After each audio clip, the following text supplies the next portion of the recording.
On May 16, 2011, the New York Times published an op-ed titled "The Long Overdue Palestinian State" by Mahmoud Abbas, president of the Palestinian National Authority. In that piece, Abbas called for the United Nations to formally recognize a Palestinian state based on the pre-1967 borders, regardless of negotiations with the State of Israel. The article appeared just a few days before Barack Obama's much-anticipated speech on the Arab Spring, in which the president also tried to jumpstart peace negotiations between Israel and the Palestinian Authority. To reach an agreement on a two-state solution, Obama declared, Israel must agree to return to the pre-1967 borders, modified only by mutually agreed land swaps. Now, neither Mr. Abbas nor Mr. Obama can explain how anyone could have recognized a United Nations-designated Palestinian state that Palestinian leaders and the Arab states themselves have rejected. Of the troubles in Ireland, the poet William Butler Yeats once wrote, "Great hatred, little room, maimed us at the start." In Palestine at the start, there was plenty of room, more than enough room, for a prosperous Jewish state and a prosperous Arab state.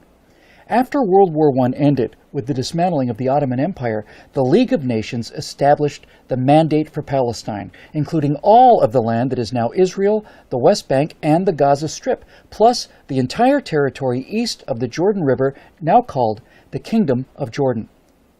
The area under the Mandate was as large as Syria and about half as large as Iraq, yet the total population at the time was less than 1 million, of whom 10% were Jews.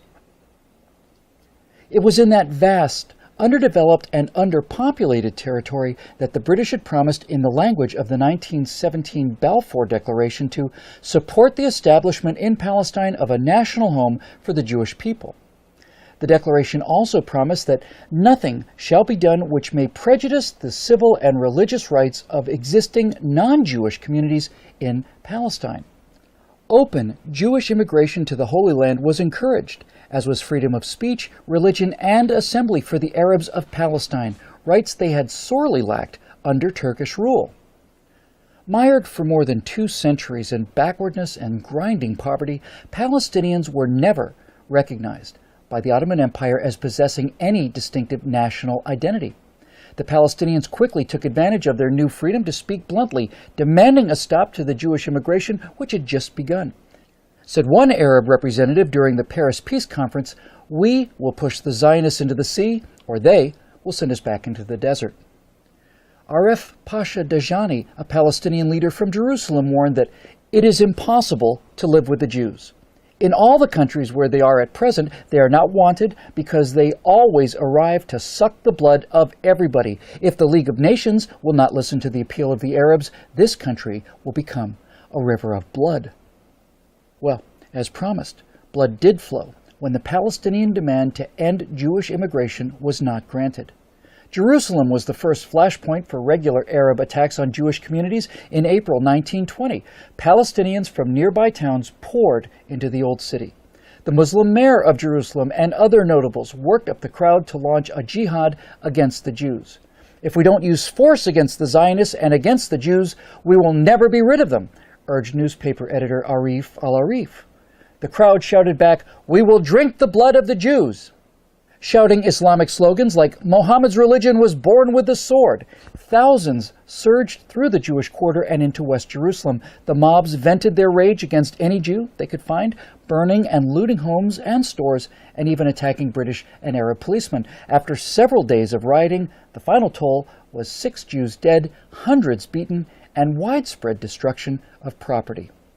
What became known as the Nebi Musa riot was the opening shot in a 90-year war to reverse the Balfour Declaration. And things soon got worse as the Allies, to assuage the fears of Arab monarchs, separated the land east of the Jordan River out of the total area accessible to Jewish immigrants and created the Emirate of Transjordan. Reconciling the aspirations of Arabs and Jews became far more tenuous after the Balfour Declaration had to be carried out in the truncated area of Palestine from the Jordan River to the Mediterranean Sea. There was now much less room and a great deal more hatred. The decades that followed were marred by perpetual violence against the Jews both in Palestine and in Europe. The two were often linked. Under the leadership of the Grand Mufti and President of the Supreme Muslim Council, Haj Amin al-Husseini, the Arabs of Palestine waged an endless jihad against their Jewish neighbors. When the British sent a royal commission to investigate a solution, the Jews, represented by Chaim Weizmann, pressed for a partition of the territory into two states, even if the territory assigned to the Jews was the size of a tablecloth. The Peel Commission's final report, published in July 1937, proposed such a division. The Jews were offered an independent state in a small enclave along the seacoast from Tel Aviv to the north of the country, constituting about 20% of the remaining mandate territory, while the Palestinian Arabs would get 80% for their own state. Desperate for any means to be able to bring in large numbers of the endangered European Jews, the Zionists reluctantly accepted the Commission's partition plan. Led by the Mufti, the Arabs rejected partition out of hand and pressed on with the armed revolt against the mandate. The British succeeded in putting down the violence for a time. Al-Husseini was sent into exile, ultimately in Hitler's Nazi Germany, where he lived as a special guest of the Führer. But severe limitations were placed on Jewish immigration to the Holy Land in the years leading up to the Holocaust that undoubtedly directly led to the death of many thousands of European Jews. Now, following the atrocities of the Second World War, Britain relinquished authority over the mandate to the newly formed United Nations. The UN created yet another commission to try to figure out what to do with the contested territory. The United Nations Special Committee on Palestine recommended, by a vote of 7-3, yet another two-state solution, another partition plan to the General Assembly. This plan would have seen the territory divided almost equally between Jews and Arabs. Once again, the Zionists made public their acceptance of the proposal, and once again, Arab officials announced that any partition would be met with rivers of blood. Shortly after the UN vote, the 20-member Arab League sent their newly organized Arab Liberation Army against the Jews of Palestine. Elements of 5 regular Arab armies from Egypt, Jordan, Syria, Iraq, and Lebanon invaded Israel on May 15, 1948. Arab League Secretary General Abdul Rahman Azam vowed, "This will be a war of extermination and a momentous massacre, which will be spoken of like the Mongol massacres and the Crusades." But despite their overwhelming numbers and heated rhetoric, after a year of fighting, it was the Jewish state that had won a decisive victory. Based on the 1949 armistice lines, Israel's territory expanded by almost 40%. The Palestinian Arabs were the big losers. For the second time in 10 years, their leaders rejected a partition plan that would have given them independence and more land designated for their state than for the Jewish state. Instead, they ended up with nothing, and 650,000 Palestinians became refugees. Jordan's King Abdullah sent his Arab Legion to occupy the Palestinian West Bank and annex the territory to his kingdom. Egypt took the Gaza Strip and for the next 18 years denied Palestinians any civil rights. It never occurred to the rulers of Jordan or Egypt to create a state for the homeless Palestinians, nor did new Palestinian leaders like Yasser Arafat protest this occupation of their land by foreign rulers. Now, 3 times in the past decade, Israeli prime ministers have offered Palestinian leaders an independent state, far more generous than anything Jordan and Egypt ever allowed when they controlled the West Bank and Gaza.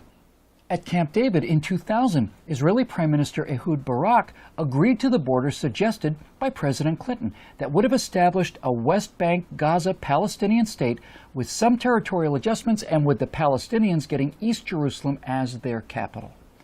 For his part, Palestinian Liberation Organization Chairman Yasser Arafat walked out of negotiations, went back home, and launched the Second Intifada. Invoking Islamic Jew hatred as justification, the Palestinians conducted a 3-year brutal campaign of suicide bombings against Israeli pizza parlors, wedding halls, and discotheques. In 2005, Israeli Prime Minister Ariel Sharon decided that it was against Israel's security interest to govern the 1.1 million Palestinians in the Gaza Strip. Sharon dismantled all of the Jewish settlements and pulled Israeli forces back across the 1967 borders between Israel and Gaza without even any land swaps. As an added bonus, Israel left the Palestinians a thriving flour export industry to help jumpstart the local economy. the Palestinians' response to this generosity? Well, first they destroyed the donated greenhouses, and then they launched a war of missiles and rockets against civilian targets in Israel. In a September 2008 meeting in Jerusalem, then Israeli Prime Minister Ehud Olmert presented President Abbas with a detailed map of a future Palestinian state that, with land swaps, would constitute close to 100% of the territory of the West Bank and Gaza prior to the June 1967 war. Olmert also offered to divide Jerusalem, enabling the Palestinians to locate their capital in the eastern half of the city. Promising to come back the next day for further discussions, Abbas took Olmert's map to his Ramallah office, just a few miles outside Jerusalem, for his aides to study. But Abbas never returned with the map. This was the last time the Israeli and Palestinian leaders met. Many times over the last 63 years, both the international community and the State of Israel have offered the Arabs of Palestine their own state. Each time, these offers have been met by more violence against Jewish citizens. Neither President Abbas nor President Obama are ignorant of this fact. They simply both choose to ignore it. For Mr. Abbas, this refusal seems to be part of a consistent thread woven throughout the Arab war against the Jews. Mr. Obama's positions remain more mysterious.